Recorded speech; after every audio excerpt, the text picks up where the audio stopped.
Well, hello and welcome, folks.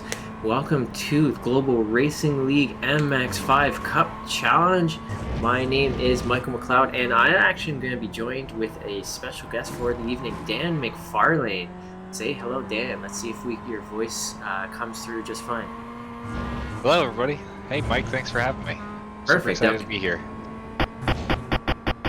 Perfect. Okay, it's working. Your voice comes through, and we're all good.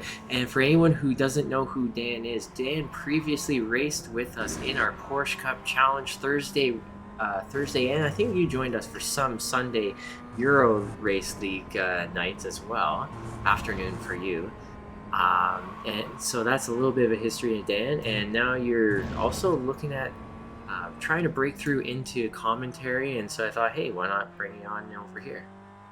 Yeah, I appreciate you bringing me aboard. And hey, you forgot to mention that I've been known to do the cheeky MX5 race here or there. Once I'm back with my rig, I'm sure I'll be joining you for another couple cheeky Tuesdays as well. Absolutely. You know what? I really did forget about that. Had a lot of fun with you in the MX5 Summit Point. Definitely very memorable. And I think that it actually brings up some really good memories of racing. And I'm sure that you now also remember how much fun this car is. It's just an absolute blast to drive. One of the most fun cars on iRacing.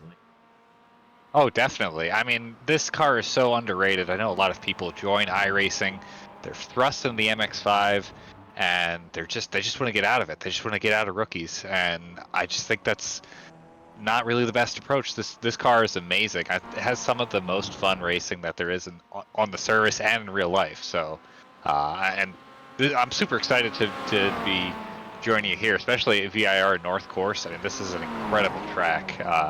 You know, VIR itself is a great facility, but this North Course provides some really unique racing.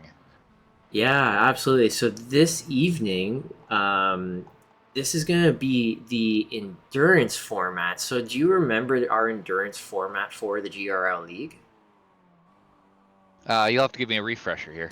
Okay, so for the MX5, we have 50 minutes for our race, which is really a long time for an MX5 race. Normally they're short, quick blasts, right? So 50 minutes and two pit stops, not just one, but two. VIR, of course, is quite an easy pit entry, pit exit, and there's a lot of draft that goes on, especially this straight right here that we're looking at on our camera right here.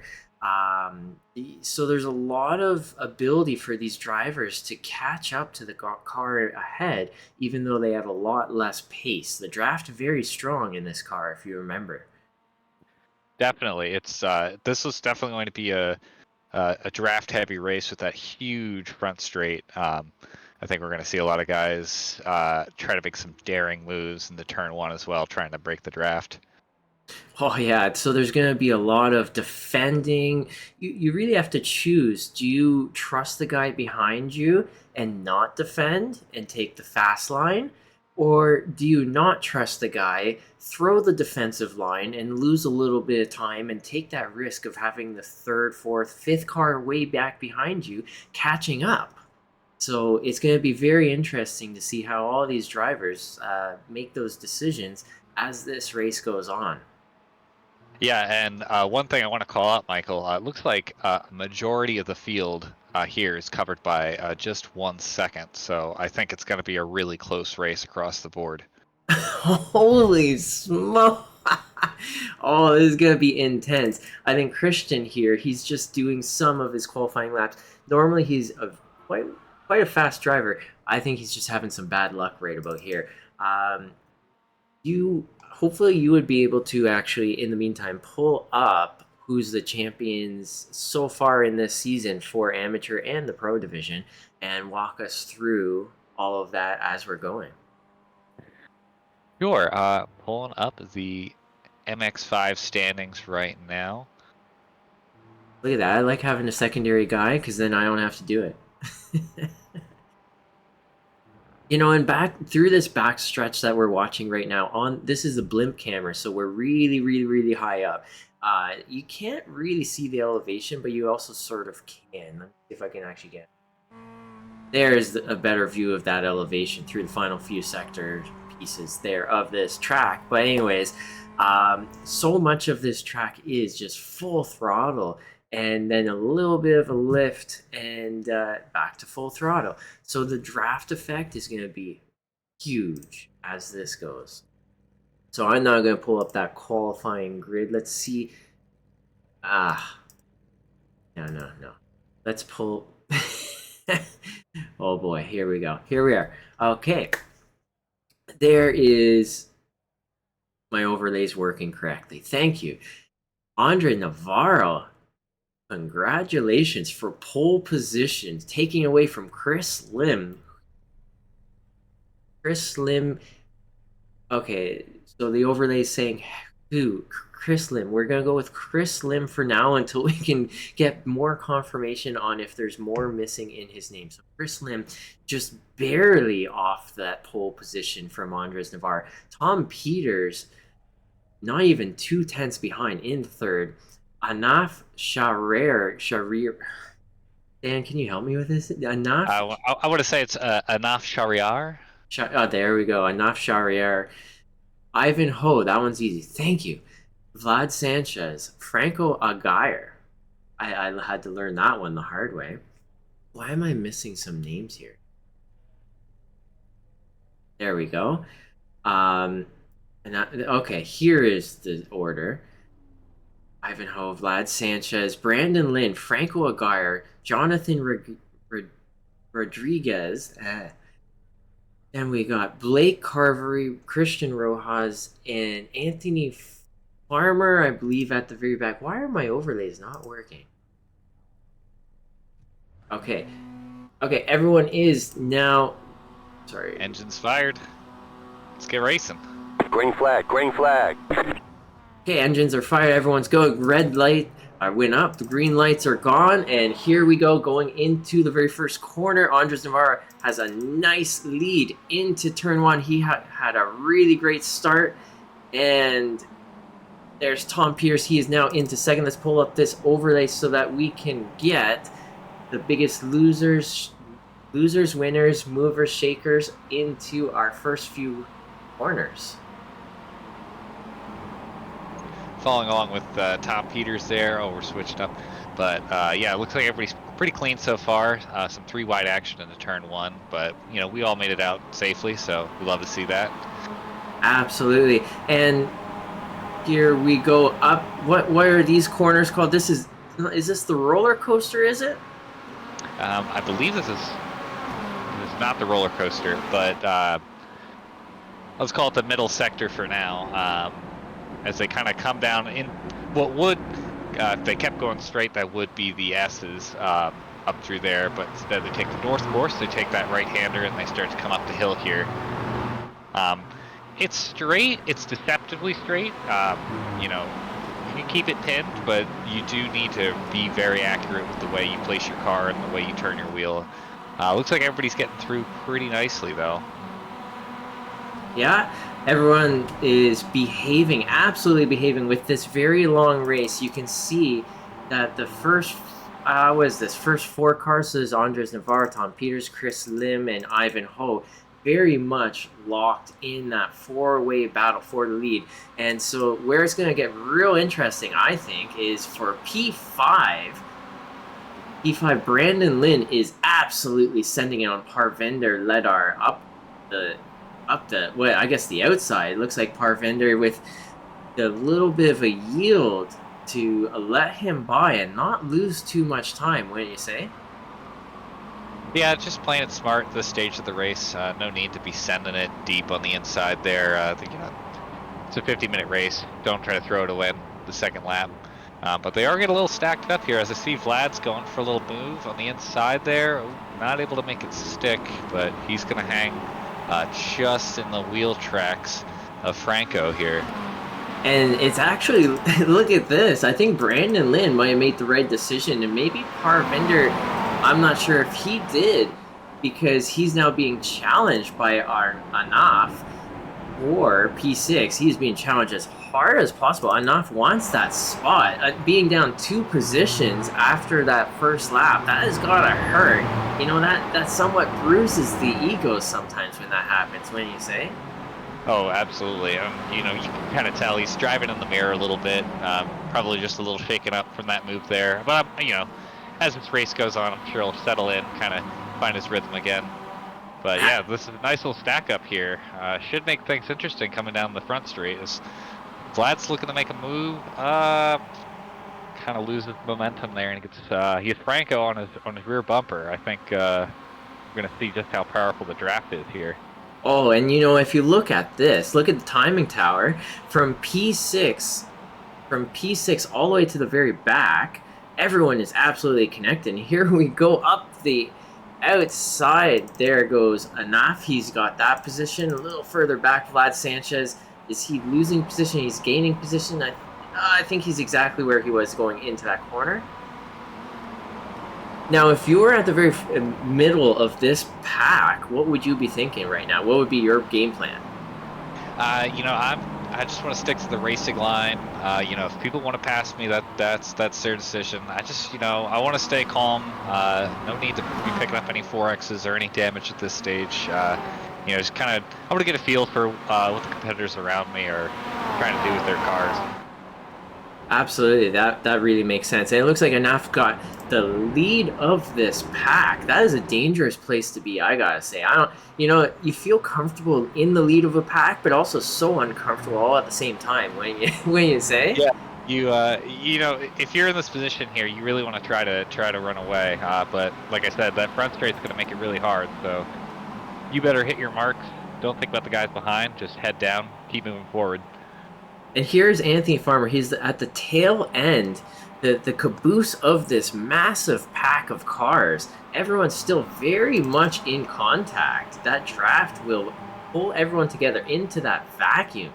And at the very front, we're going to see Chris Lim. He is challenging Tom Peters for second position. It looks like he does not trust in Tom Peters to hold on to that draft of Andres Navarro at the very front. I wonder if he's going to be able to get that draft back. At 1.4, you still have a little bit of a draft. A little further back, is there a spin? What happened to... Oh, and Jonathan has gone off, and he's rejoining onto the racetrack. We're going to take a look shortly how exactly that happened. Okay, let's go a little bit faster. Here we go. Here is how Jonathan went off. Okay, just a little bit of a missed braking point. That's the classic VIR turn 1 move, you know? Miss your braking point, you go off. I mean, luckily there's grass there, but also unluckily there's grass there. You're just going to nail it off, lose a bunch of time. Yeah, absolutely. I'm going to take a look at the very front pack. So what do you think? Predictions. Are they going to trust in Chris Lim to take them to that very front car of Andres Navarro? What do you think? You know, I'm liking Chris's odds right now. He's pulled a nice little buffer here, almost a half second over Tom now. And actually, it looks like he's catching up to Andres. You know, with some urgency here. He's caught him by at least 2/10 this lap. I'm interested to see what kind of lap time he's putting in relative to Andres. Yeah, absolutely. And you know what? There goes Ivanhoe on Tom Peters right there. Up the inside, Tom Peters, he's going to concede that position. It looks like he is. He is going to trust in that draft and let him go. Ooh, you know what? Maybe Tom knows something we don't. Yeah, Andres is definitely in trouble for that win of the race at the very end of our 50 minutes. It's going to be intense. It's going to be absolutely down to the wire. And, you know, with 2 pit stops, a strategy is definitely going to come into play. Do they use those pit stops to break that draft? Sorry, what were you going to say? I mean, do you use those pit stops to break the draft, or do you try to run it dry every time and try to overcut your competitors as much as you can? Maybe you are faster in clean air. Yeah, here's Vlad Sanchez. He's making use of all of this battling that's happening. This is intense. Franco Aguirre is trying to make his way through this field. Franco is usually very good at these endurance format races with these pit stops. A little bit of luck sometimes and a little bit of bad luck on others for Franco, but he's really trying to push his way through. He's up 1 spot. It looks like Anaf is down 2 spots still. There goes another spot lost for Parvinder. He is just not having any luck out here. What do you think about that? He's coming down the roller coaster. I thought they were going to go too wide there. I was like, oh no, boys. It's only 8 minutes in. 8 minutes in, but full send. You know what? If you believe in yourself, maybe not. I don't know. Hey, you know, sometimes you just got to send it. Like the stamp and send it, just like Daniel Ricciardo would say. Yeah, 8 minutes. You know, in some ways, you also wonder, send it and then do a pit stop, and hopefully you can gain some time back. Oh, and there goes up the inside. Blake Carver, he was able to hold control of his car, not make anything too bad happen of that moment.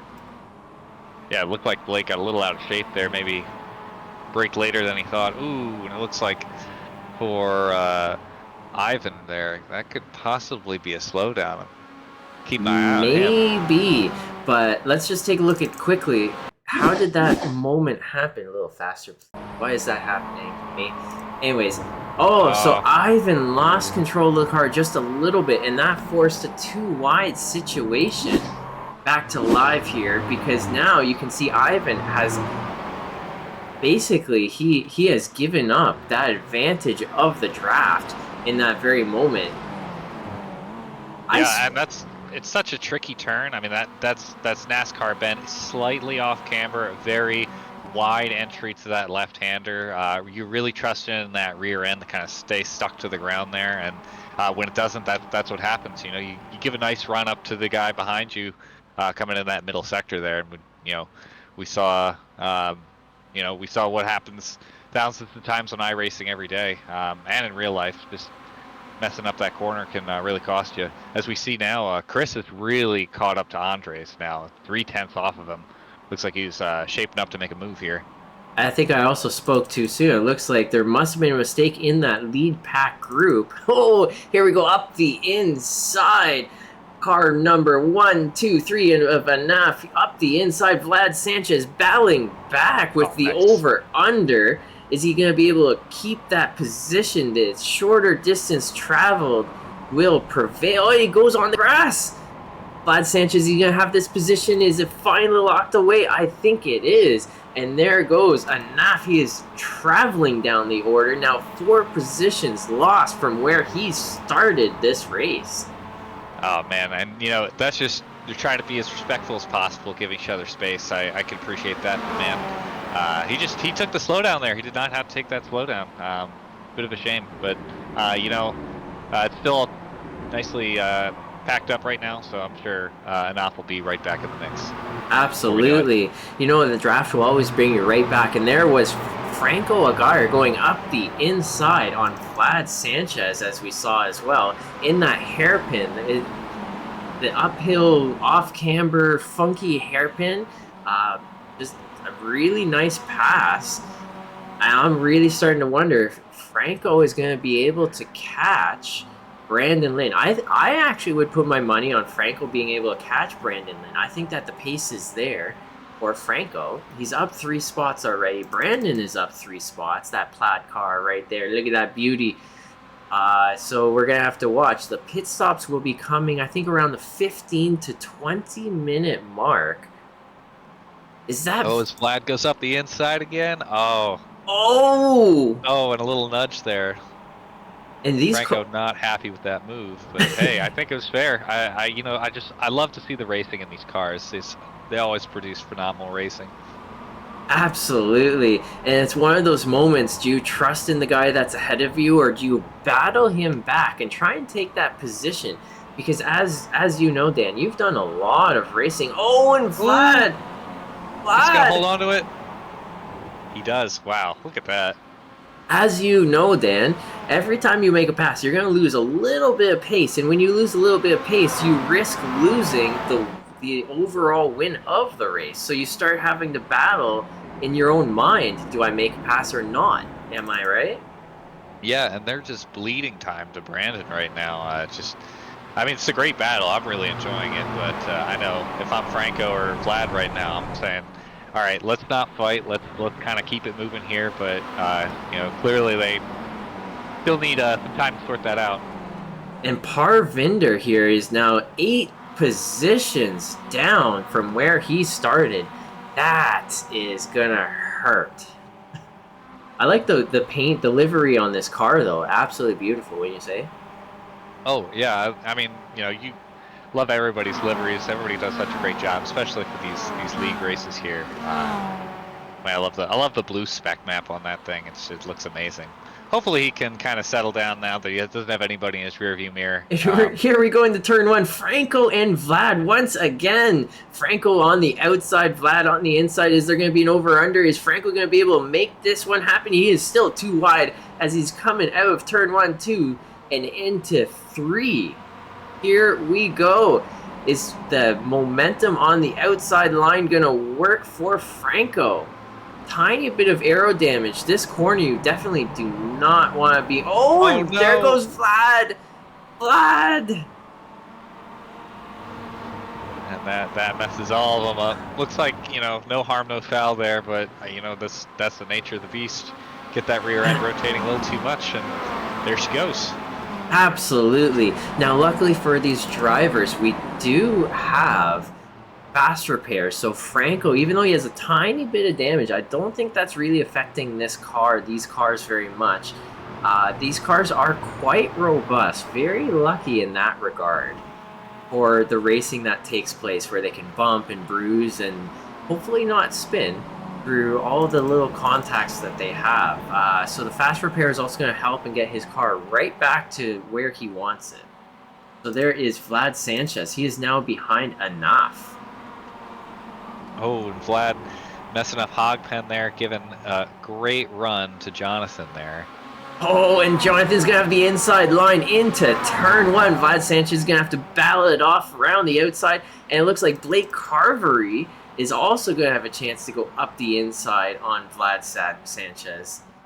Oh, here we go. Is Blake going to be able to follow through? Vlad Sanchez is not giving a lot of space, but he's definitely giving up that position. Oh, and it looks like Parvinder, even though he's lost all those spots, he says, I'm not losing anymore. I'm getting one of those back right here, right now. And Vlad Sanchez, he is way back from where he was once. Look at that. I mean, things can happen so quickly in this type of racing. I mean, we just saw Vlad at the top of the pack just 5 minutes ago, and now he's going around at the back now. You know, it just gives everybody kind of a chance to mix it up.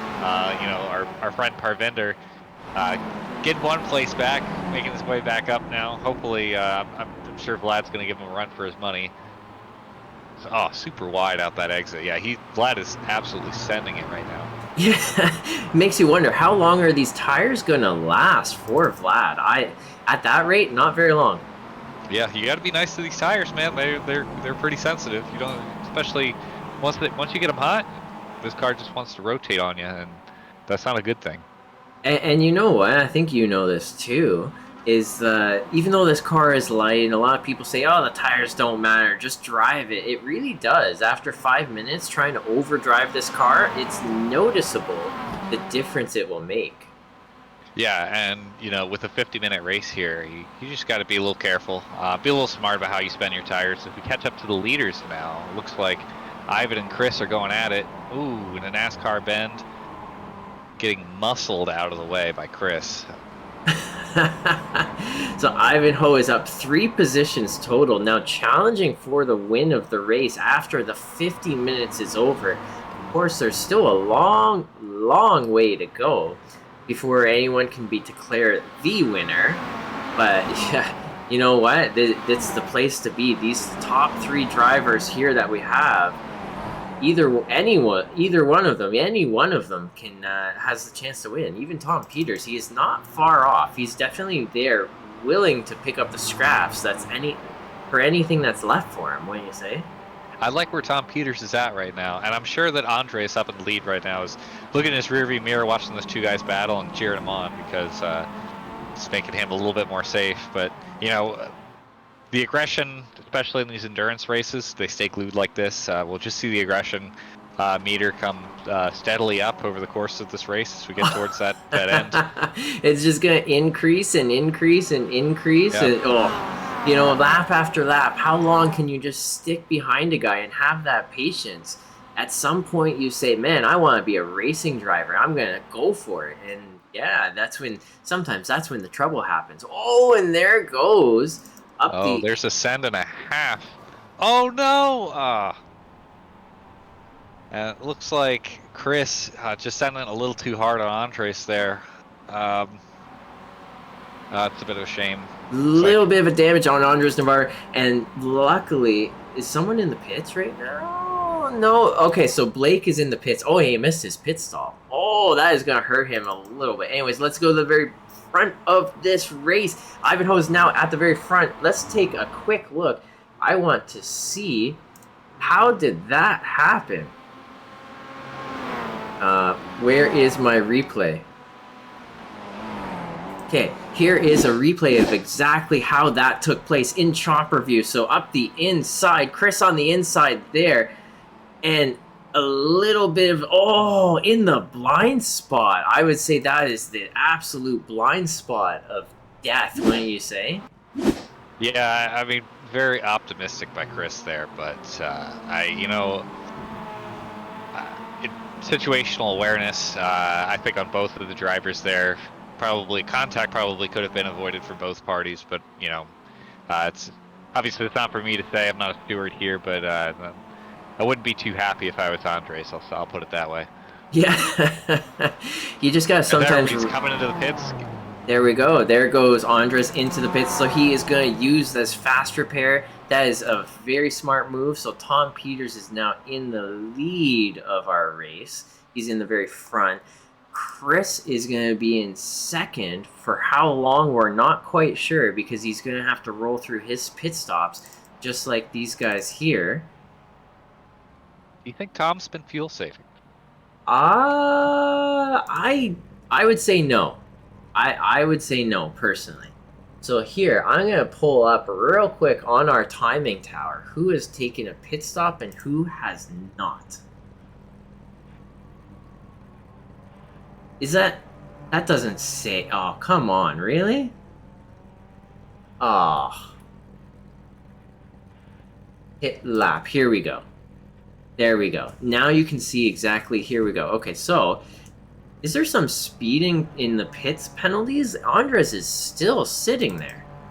I didn't want to jinx him, but I saw it looks like he was still on the brakes well past the commitment cone. I was a little worried about that. So things going from bad to worse for Andres, which was a real shame. I mean, he had a great start, great pace there, and was doing a really good job in the lead. Just kind of got caught up in something, and you know, I've been there. Your frustration kind of bubbles over, and you start making tiny mistakes. And a pit lane speeding is just so costly. You really gotta have that discipline not to speed in the pits there. So it looks like it's gonna put him out all the way near the tail end of the field. So he'll have some work to do. There's still 30 minutes left, so I wouldn't say he's completely out of it, but it's definitely an uphill battle for him here on out. Oh, so so I've actually now just pulled up. Looks like everyone's going into the pits. There's the leader of the race, Tom Peters, going into the pits right there. Ivanhoe is the he is the driver in the very lead right now who has a pit stop. So I have both on the timing tower the amount of time in the pit and the lap that they took their pit stop. So Tom Peters, he's right there. There's Ivanhoe. Ivanhoe coming down that straight just as Tom Peters is leaving the pit. Who's going to come out into the lead at the very front of this race? I think Ivan's got him there. There we go. So not much of a change in the gap between them after the pit cycle there. Maybe a little bit of advantage for Ivan, but you know, I think Tom is exactly where he wants to be. I wouldn't be surprised to see him start to mix it up as we get this race goes on, especially now with Andres out of the picture. So Christian has not pit, so we have a fuel-saving wizard. I'm gonna just take that lap away. So this is super interesting information, I find. Pit time. There we go. Okay, so here is the pit time, cone to cone time. Where's it? Pit lane time, yeah.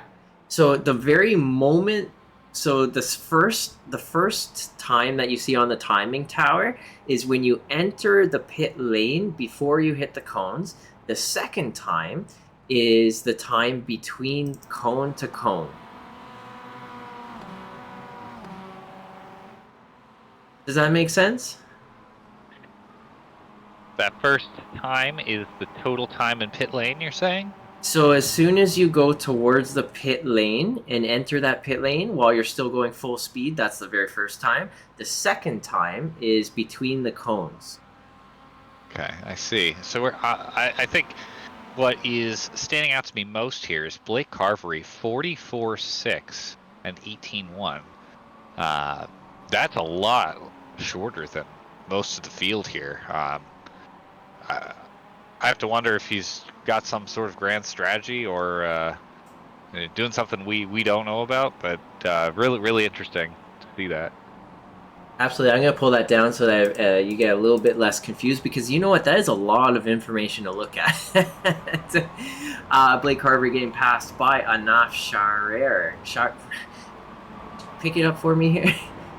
Shahryar. Perfect. Thank you.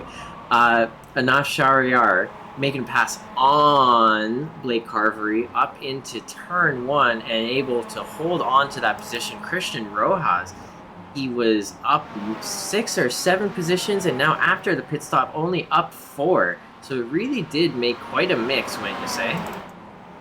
Yeah, it seems like he's definitely doing some sort of fuel saving strategy. Be nice to see if it'll pay off for him towards the end of the race, especially that next pit stop. Those people who can stretch it further, they're gonna have to take less time in the box, and that's free time to pick up.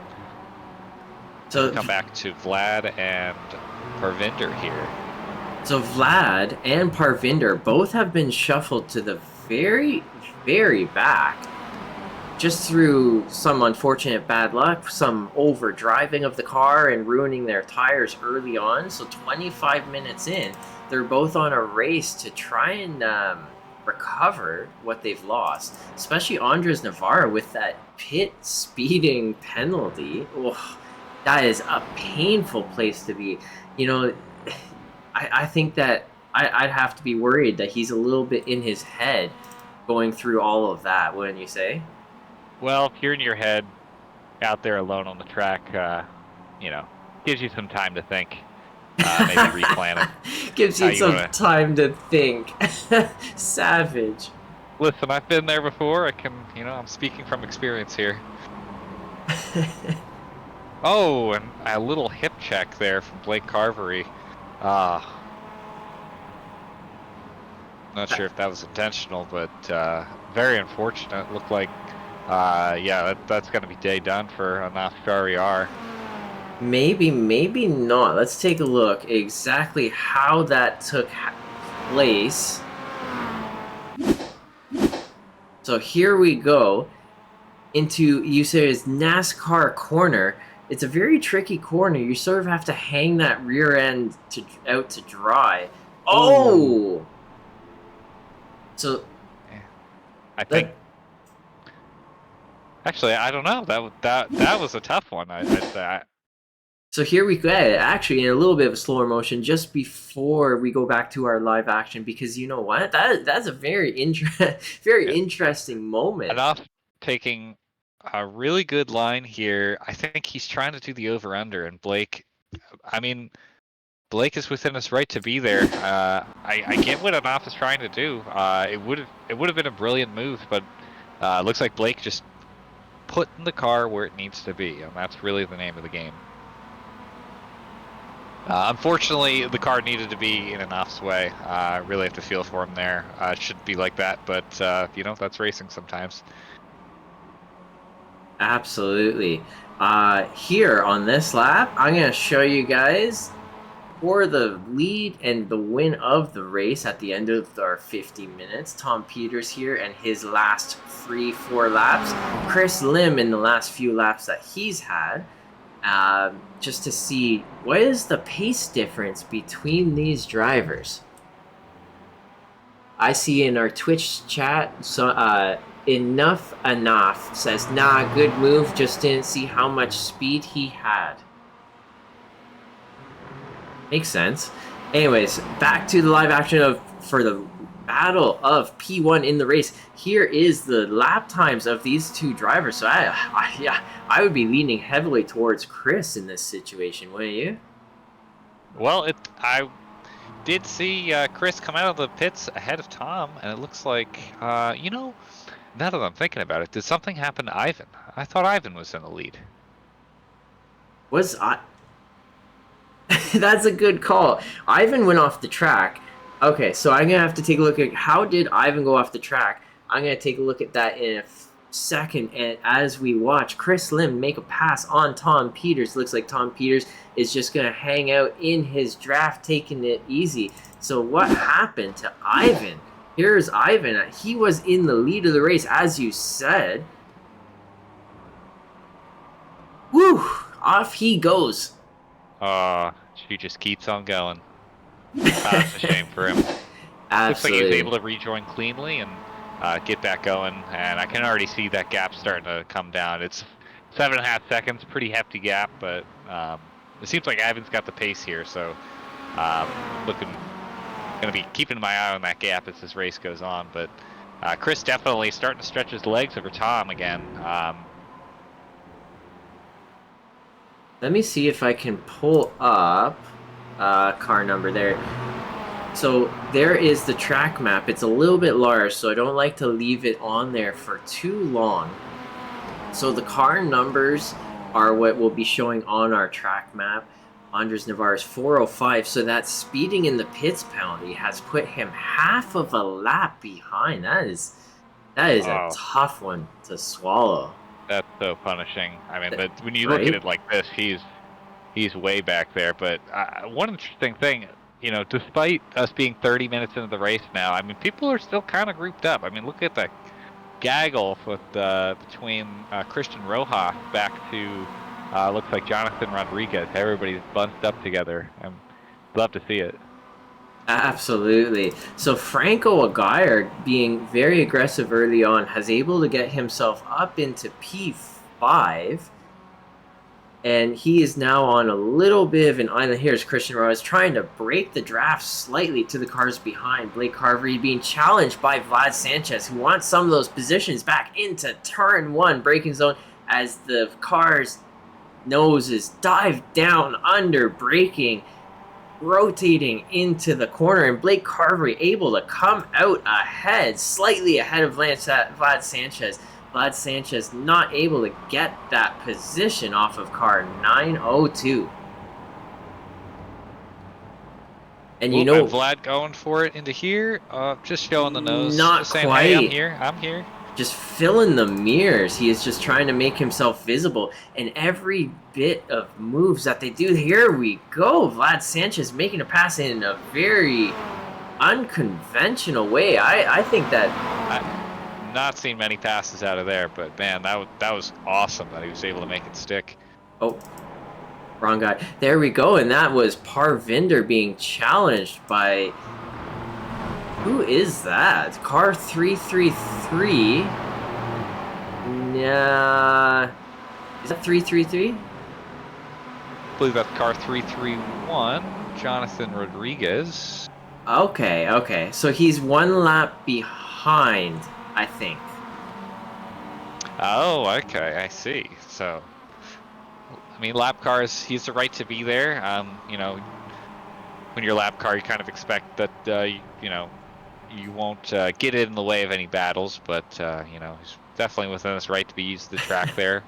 Yeah, I'll go with no comment. I know we have our differences on these things, but you know, as long as he's not impeding anybody, we'd like to let them race. Yeah, it for our league rules as a brief overview is we don't really have any strict rules in terms of a blue flag driver passing others, other than saying, and I believe it's in our rule book if I'm not mistaken, if there's a clear pace advantage, then do it safely. Um, Other than that, as a blue flag driver, having a faster car come up that on you that is faster clearly, to let him by moving off the racing line. If you are back to it again, if you are the faster driver, unfortunately a lap down, if there's a clear pace advantage, yes, you are welcome to unlap that driver. I think that is, for the most part, in line with your beliefs as well. Yeah, and you know, it's just all about don't get in people's ways, don't hold them up, and certainly don't do any risky moves, especially if you're a lap down just trying to make up track position. Don't be sending it down turn one. But you know, it looks like he's just glued to the rear end of Blake right now, and you know, I'm sure Anath is pretty happy about it. He gets to have a little bit of extra draft as well, trying to keep to the rear of these guys. Where is enough? He's out? Okay, so here we go. There is Parvender is making the pass on Blake because Blake is now into the pits. So there's Blake taking an early pit stop. And so he's looking to do an undercut. So really curious. Follow along with Blake, car 902 on that track map. He was battling with, it was Parvinder, right? Yeah, it was. I definitely had a little bit of an advantage over Parvinder, but you know, at this stage of the race, 34 minutes in, it's definitely the final pit stop window is now wide open. So we'll see how these strategies play out. Like I mentioned, the further you can drive it, the less fuel you have to take at the final pit stop, which just means your final pit stop is going to be shorter. And as little time as you can spend on pit lane is always the name of the game. That's just free time. So interesting to see how this is all going to shake out. I know we had some fuel wizardry, especially from Christian Rojas sitting in that P6 position. Be interested to see after these cycles if that gains him any time. So let's just do a quick change of our timing tower to gap. And so what this means, to very quickly explain it before his interval, is how close is every single car to each other. Gap will say how far every single car is from the leader. So here's Chris Lim. He is in the lead of this race after 35 minutes. Tom Peters is 4.5 seconds behind. Ivanhoe 12.1. You know, it's self-explanatory after that. So that is just a general idea you can see on the track map. The red circle is the leader of the race. So again, self-explanatory for where everyone is on the track. Yeah, and it looks like Chris has gotten a nice little gap over Tom now. It was almost to 4 seconds now. Looks like it's coming down a little bit. Oh no, and as we have Ivan's off again. Oh, what a shame, man. That just keeps going from bad to worse for Ivan right now. Is this the same corner? Oh, this is haunting him. It's the same few corners right here. The left turn. This very tricky complex of corners, and that NASCAR bend catching him out again. That that off camber left-hander there. It's so important to nail it, and it's very high risk, high reward if you don't get it right. Yeah, and this car, because a lot of the times, most of these drivers, and in general, just the behavior of this car, it is mostly designed for a short, quick blast of races. To go 50 minutes, it's a very different experience, and I don't think you've even experienced this. It's hard to keep your mind focused for this long, wouldn't you say? Oh yeah, and I mean, once the back half of the race starts kicking in, I mean, you're starting to sweat. You're getting tired. And your tires are also getting hot. They're starting to wear a bit. The car's not behaving like it was 20 laps ago. So it's just really important to keep the mental game up, keep your mind sharp, keep your wits about you. So you see Vlad is in the pits with Parvinder going by Yep. on the straight. So on the timing tower, I now have up how many pit stops. So they, my overlay company, they changed how they did it. So now if it says stop, it means they've done one stop. If there's a stop with the S at the end, it means they've done two. So at the very lead of the two stoppers is Christian Rojas. He's coming out. It looks like just barely ahead of Vlad Sanchez. Oh, okay, maybe not just barely, maybe a lot. Sorry, Vlad. Yeah, look, that's a nice gap there. I think he did, I think Christian did really well to save fuel. I'm a little confused. He was kind of the first of the stoppers here. I would have expected him to be one of the last stoppers. He was able to stretch it the furthest on that first cycle. He must have some kind of magic calculated.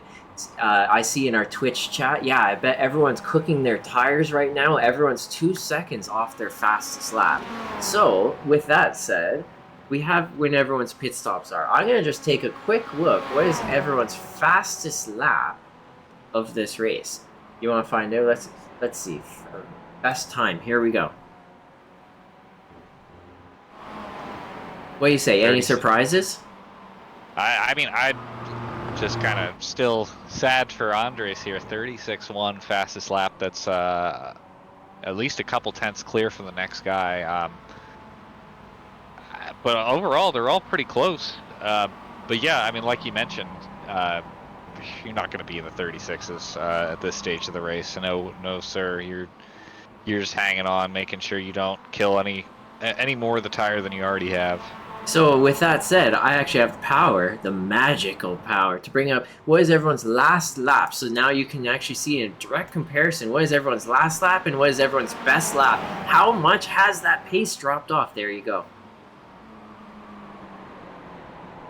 Look at that. At least a full second across the board. Oh, as we get some action here, Franco on the back end of Brandon. Oh man, they are really mixing it up. Wow, and you can see actually off of the lap times, so Brandon and Franco have very similar best lap times at 1:37.1, 1:37.0. But currently, Franco Aguyer's pace overall 7 to 8 tenths faster. So I'm going to just pull all this down so we have a little bit more screen real estate to look at the action that's taking place in front of our very eyes as they head down the start-finish straight. And Franco goes in for the pits. Franco going for the undercut here. So let's see if it works out for him. I would not have expected that, would you? Well, you see, if you're getting held up behind the guy in front of you, maybe it's just best if you get in the pits, you come out, you have some clean air, try to nail that outlap, and hopefully next time by you can see yourself making the pass on Brandon if you're Franco. So there goes, was that Christian just passed by, I think? Let's take a look. Nope, that wasn't Christian. 3-3-1. Okay, so that was Jonathan Rodriguez. He is a lap down. So if I remember correctly, the guy who was the leader of the 2 pit stops was... Okay, so it's Christian Rojas was the leader of the 2 pit stop drivers. He's coming out a little bit behind. Yeah, a little bit behind Franco Aguirre. And there is Parvinder, and he was battling with Blake Carvery. Blake Carvery is coming down that pit straight. And is he going to come out behind Parvinder? These guys they're still together.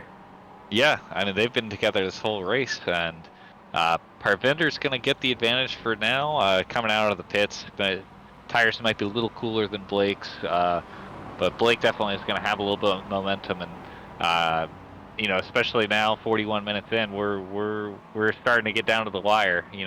Make your passes, try to get away from the guys. This is where we're going to see guys driving the hardest they have. Absolutely, you got to really, risk it for the biscuit. So we can see the very top 2 drivers have not taken their pit stops yet. Looks like Chris Lim has now gone into the pits. Is he taking tires? He's taking tires? Oh no. Oh, that might lose him the race. Oh my gosh, Ivan is not taking tires. I guarantee you Ivan will not be taking tires. But Chris Lim taking tires on, what was that, the right side? That may lose him the race. Tom Peters is going to definitely have an advantage. Was that Andres Navarre? No, who was that? That was Franco Aguirre. I am mixing up the liveries here. So Franco is now in the P4. He is ahead of Ivan. There is Christian coming around. So the only two people to stop are Tom Peters and Brandon Lynn. We'll see. Now that I'm thinking about it, Chris may have gotten away with taking the right side tires there. Might just be a play to bring it home safely to the end. He did have a little bit of a gap, about 4 seconds over Tom there. As we see Tom's coming into the pit, so this is game time. We're going to see what does Tom have in comparison to Chris. Can he make any time up in the pit lane here? So here is Tom coming into the pits. Brandon Lynn is directly behind coming into the pits. And here is on chopper camera Chris Lim. So he is going to be potentially the leader of the race, potentially not. You think he's going to make it? I'm putting my money on no. I think it's going to be close. He's going to come down here, taking Hogpen real nice, maximizing the amount of speed. Tom Peters is on pit exit. Ooh, it is going to be mega close. I believe Tom's going to have the advantage coming into turn 1 here, and it's going to be a nail-biter finish for these final 6 minutes. Now into turn 1, that is quite a sizable gap that Tom Peters now has on Chris. 3 seconds and only 6 minutes to go. 2.5 seconds. Franco Aguirre is all the way up into P3. Brandon Lynn coming out in 4th. Ivan Ho not far off in 5th. What do you think of the 2-stop pit race? Wow, look at this. I mean, we've all kind of spread out a little bit, but not very much. It's not like this race has been dominated by anybody. I mean, we've had 4 different leaders if you count Christian's fuel-saving wizardry here. I have to say, I'm kind of rooting for Chris here. He made a real big gamble. 2.2 seconds back from Tom. Will it pay off? It looks like he's taking chunks of time out. Maybe those right side tires are doing all the work for him. And if you want to find out why exactly did he lose that position, here is the pit lane time. So between the cones, here is how fast or slow each of the drivers was. Wow, that really tells a story. Chris gave up almost a whole 10 seconds. Yeah, compared to everyone else, that is a lot of time. What happened to Anthony Farmer? 2 minutes 15. Really not sure what happened there, but that is a lot of time to be in that pit. Unfortunately for him. Every second you spend in that pit box is an eternity. Speaking as a driver, and look at this, Chris Lim, who with a 36.5 on his last lap. Those tires are really helping him out. He's caught Tom in a hurry. I mean, this is going to be 4 laps to go, I believe. So Tom's going to really have to make that Mazda as wide as he can possibly make it for these final 4 minutes. And in front of us, we also have another battle brewing between Brandon Lynn and Ivan Ho. So that's going to be another one to keep our tabs on. Tom Peters for the lead of the race, being challenged by Chris Lim into this hairpin. Is Chris going to go up the inside under braking? I don't think he's able to make that overlap. He's going to have to back out as they go around this hairpin. Up the hill, Tom Peters still in the lead of the race, but he's definitely at a significant pace disadvantage. Yeah, and Tom showing that maturity there, not getting super defensive, knowing that, Chris as well, just being patient. Just both guys definitely know they want to make it to the end here.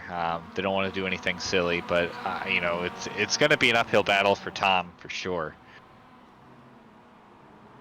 Oh, and there we go. Who has the better rotation? Balanced rotation, I would say. Wouldn't you say it's both the balanced rotation through the length of the race? I think both cars had their right side tires completely up in the air there. And here we go into turn one. There's Tom throwing that defensive line. He wants the shorter distance traveled as he battles for the win of the race. And a nice light brake. Round the outside goes Chris Lim. A little further back there is Brandon Lin going into turn one with Ivanhoe round the outside. Is Ivanhoe going to be able to apply the same passing maneuver? He is still side by side, shorter distance travel for Brandon Lin. He is fighting him off. He does not want to give up P4, not at all. And now as they slide from Ivan there too. Oh, and here's Ivan's favorite corner. Am I right? Oh. And wow.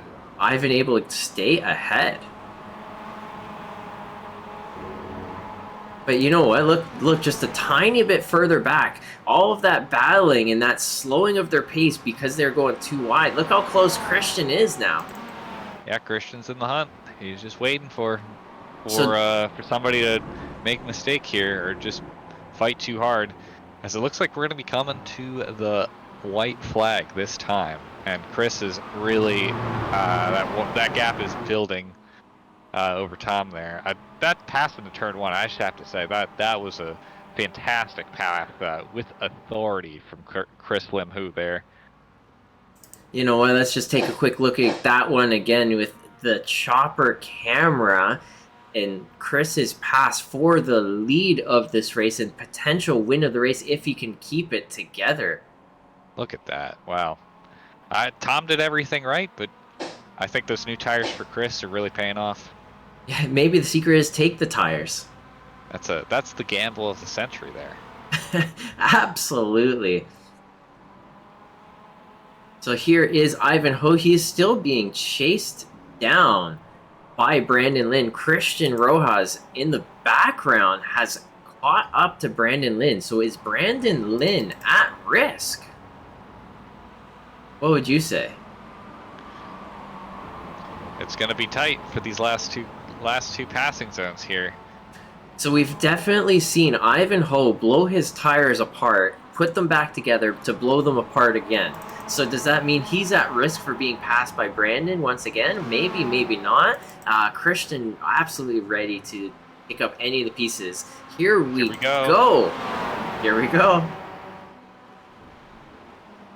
Brandon on the inside here. They're going to hold each other too wide. Christian's behind them licking his lips. Look at that. Absolutely. He's just there like, hey, I want one of those spots, or maybe both of these spots. Little bit of bravery as these guys fling the car right around. And Christian able to make up a position on Brandon Lin as we see Chris Lim coming across that start-finish line for the very final time, taking the win of this race. Congratulations, Chris Lim, first time out. Tom Peters in second. Here's Franco Aguirre coming across in third position. Holy smokes.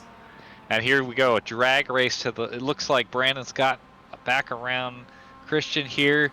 It's going to be a drag race, but it's Brandon. As we get, Brandon will secure P5 across the line as Christian celebrates by sending it. Vlad bringing home P7. Great drive from Vlad.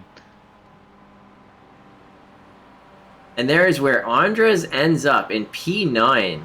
Pain. Absolute pain. Just. So the pit stops between Blake and Parvinder. So Parvinder did absolutely come out on top between those two. Wow, well, what a great race! Honestly, that had me on the edge of my seat the whole time. Is he running out of fuel here? Oh, he's sputtering. He just barely makes it. Anthony Farmer crossing the line to finish P12, but hey, if you're sputtering across the line, you did something right. So, well done to him. Absolutely, absolutely. So this is your first race now that you've commentated, color commentary, whatever. Join me in the broadcaster booth. Yeah, wait. You know what? I'm just glad that you felt like you're at the edge of your seat the whole time. Yeah, I had a lot of fun. I mean, these guys put on a great show. Everybody here's a great driver. I see some names that I've recognized from racing before, so it's just great to be able to call the race. Appreciate you trusting me in the booth with you here. I had a lot of fun. Yeah, absolutely. And we can see that it was Chris that went up one position, Tom Peters up one position, Franco Gar 6 positions gained. With that said, I'm gonna pull down, where is it? Pull this down and bring up. There we go. There is our race winners. And after 50 minutes, how far ahead, behind, and so on everyone was. You know what? So, and I'll give you this to read it out. All right. And So tell us what you P1. think of every position, too. All right, P1, Chris Lim bringing it home. Fantastic drive from him. Big gamble at the end, taking right side tires, but those extra 10 seconds to the pits really paid off for him. P2, Tom Peters finishes 3.1 seconds behind. Tom had a great race, very level-headed. Just kept his nose out of trouble, put his car where he needed to be at all times. Really well done to him. And then we have Franco, our biggest mover of the race, making his way up to the final podium position, 13 seconds off from Chris. But man, have to give a round of applause to Franco there. That was a great drive. Coming in behind Franco, we have Ivan. Was leading for a bit there. Just things didn't really go his way, especially in that middle sector there, coming through NASCAR Bend and that turn right after it. Rear tires just didn't want to stay under him, but good job bringing home P4. Still well done. We have Brandon Lynn bringing home P5. I can only assume that the silver color on his number there means that he's the P1 in the amateur class. Yep, so well that done to is him. correct. Congratulations. With Christian Rojas, P6, the Fuel Wizard somehow stretching it another lap over the whole field in that first stint there. Was interested to see what he could do coming in that last stint, but I guess he had other wizardry in mind. Vlad Sanchez, P7, great drive from Vlad. I know he was all the way down in 12th at one point, so good to see him fight his way back up to 7th where he had qualified originally. P8 and P2 in AM, we have Parvinder Ladar. A great drive from him. His first race with us. His first race, it was great. He really put on a show. He got down, but he got up again. I will say that about Parvinder. So yeah, great showing from him. Andres Navarro, the race that could have been for Andres. He definitely had the pace, and it was just one unfortunate incident led to possibly just a misjudgment on that braking zone into the pits and a huge penalty, putting him way back. So if you look, it's a 40-second penalty, am I right? Yeah. If you look at his gap to the leader. If you look at his gap to the leader, that's just it. It was a 40-second penalty. It probably was a little bit even more than that. Knowing Andres, he probably had some good pace to kind of make up a little bit of that extra gap, but still a real shame for him. It's just I think I wouldn't put that incident. I wouldn't put Andres at fault for that incident, but it's a little bit of situational awareness there. Obviously, a lot of things are happening, but but big shame. He was really impressive in that opening stanza. He definitely was getting caught there. He had great pace. He had great pace, but ultimately, it's just a shame what happened in third one there. Hopefully, we'll see him back again and stronger in the next one. Absolutely. He's actually, if I remember correctly, our season championship points leader currently. So he's definitely had a lot of strong races so far this season. That's a big hit for his championship hopes then. Hopefully, Hopefully it's a drop week. Yeah, this is a drop week. Drop it on and move on. But I gotta say I love the commitment staying in the race, even though you're way back there. Good on him. So then we got Blake Carvery in P10, who is taking some risk with the pit stops. He ended up quite a bit further behind Parvinder, I think, than he was hoping. But how he still had a really great race. He was surrounded by real great crowd for much of it. Ended up in P10. Anthony Farmer just barely one lap down. I think there's a few mistakes that he made. He'd gone off track. That long pit stop, I think, is primarily actually what put him way back. What was it, 2 minutes extra? That was a long pit stop. Otherwise, he really could have been battling for P10, P9, P8, and so on. Jonathan Rodriguez, I think we saw him go off track a few times as well, if I'm not mistaken. He had some pace, as we saw.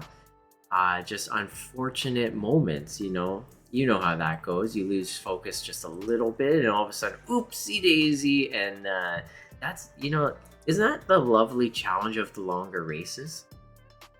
It's there's always time to kind of put your head back on your shoulders and keep yourself going. So That too. that's the great thing about these type of races. Yeah, absolutely.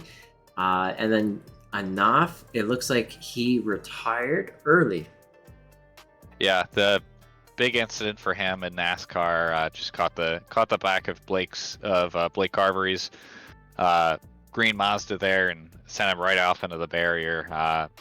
That's a shame, but it's just unfortunately a little bit of a miscalculation on Anaf's part. I definitely see what he's trying to do there. Would have been great if he could pull the move off, though. Yeah, and with that said, I'm gonna try and attempt bringing Tom Peters into the interview booth here to see if I can do a quick interview with him, the driver who finished P2. So let me just a second. Let me do that. So, hello, hey Tom Peters, how's it going? Not too bad. How you doing, Michael? Pretty good. I got here with me Dan McFarlane, who's raced with us in the past. I'm not sure if you recognize the name. I sure hope you do. I do. Yeah. You do. Hey, Dan. Perfect. There you go. And Hey, Tom. I'll let you go ahead with the first question, Dan. Hey, Tom.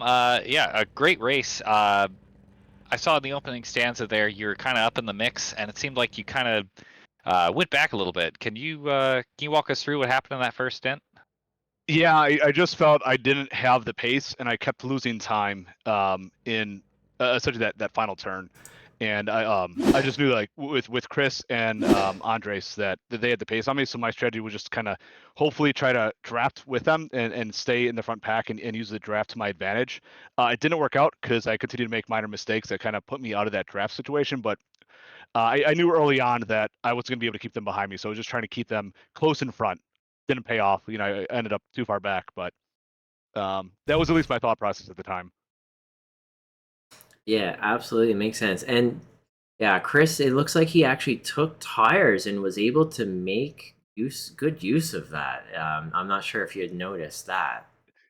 So what I noticed was I was consistently running the 38s, and I know I had like 36, high 36 pace. And so I was like, question, essentially from like a third of the race in, should I take tires? Should I take tires? And I noticed obviously that Chris was still running 36s, and it turns out he did take tires. And I think he might have been the only one that did that. And it seemed like a good strategy because I felt like not taking tires, it hurt. And I think I definitely lost time over the stretch by not taking tires at least once there, because it felt like my tires were, like I was pretty much running on rims by the end of the race there. Yeah, it's definitely a race I wish I could have been in myself. I think maybe next season I will be joining you guys potentially. I don't know. We'll see. I can't wait. I love this car so much. It looked like you guys had a lot of fun for, I would say, what, half of the race. Everyone was very much together. So that must have been real exciting. You must be sweating buckets right about now. Yeah, VIR is a fantastic track. I think it's one of my favorites, that we do in the MX5 circuit. I was like, fortunately, I don't know, fortunately or unfortunately, but in the middle. I was like, 2 to 3 seconds behind the lead pack and like 5 or 6 seconds behind the pack behind me. So I was just kind of in open air for most of the race. So just trying to stay focused for most of it. But I heard at least in the pack behind me, they were like 3 wide in the last lap with no tires. So that had been quite stressful for them, which makes good racing, hopefully. Oh, absolutely. I think we saw a lot of racing on the broadcast. When you say, Dan? Oh yeah, racing up and down the field. It was a lot of fun to just watch you guys draft off of one another, and uh, just everybody. Some people playing it smart, some people maybe not so much, but still, that was a great race from all of you. I'm sorry, Dan, Thanks. if this makes you miss your racing rig even more. It is what it is. I'll be back in November. Don't you worry. I'll be beating you again, Michael. Oh, you really think so? Okay. We're gonna have to put that to the test. Okay, I'm gonna bring Tom Peters back into the other voice channel. And with that said, I think that me and you are gonna take an end to our broadcast. Is there any final thoughts that you've got before we end our show? I mean, kind of captured it in my last statement, but yeah, this is a great race. A lot of fun. I really appreciated being in the booth. Yeah, definitely kind of learned a lot. Yeah, I'm hoping you'll let me back in here a couple more times because definitely had a lot of fun doing this with you. Yeah, absolutely. You know what? I love having anyone who's willing to come into the broadcaster booth and have a chat basically while the race is going on. It's always a lot of fun. I don't know, human nature to not want to be alone, I guess, right? Am I right? Oh yeah.